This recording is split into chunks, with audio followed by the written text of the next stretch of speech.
Voles are hitting some of our local farmers very hard. Voles are like little mice, field mice. They're rodents. They can cause a lot of crop damage before harvest. Eyewitness News reporter Dennis Valera is live in the newsroom now. Dennis, you spoke with a local farmer today. How bad did the voles get him? Thousands of dollars, Todd. Thousands of dollars of losses.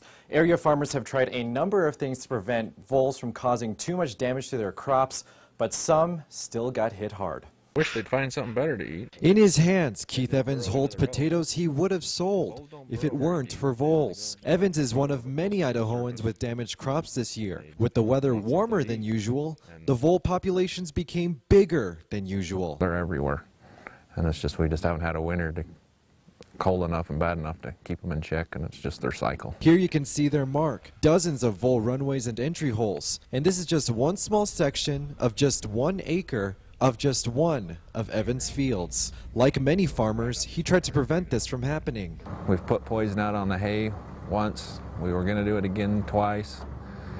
Decided not to, just for cost purposes. Several UI extension researchers say fall is the best time to start controlling voles. Since fresh vegetation isn't really available, they're more likely to consume bait. But to give an idea of how much Evans lost so far, he says vole damage has led to 20% of loss for each of his crops. That translates to... I mean, there's probably a couple grand of damage that they've done, or more.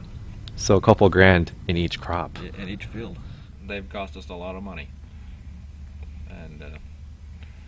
And hopefully we get a winter that we can get them in check. Some tips to help control voles: habitat modification like mowing or burning ditch banks and fence lines. You can protect your plants with netted wire. Things like mouse traps are effective against the rodent, but be sure to place them by their runways. And of course, toxic baits are always good to use. They're available at farm supply and home and garden stores. Live in the newsroom, I'm Dennis Valera. Yeah, we can get these around our gardens at home as well. Good advice. Dennis, thanks. Do you have trouble with voles? You can find some help at KIDK.com.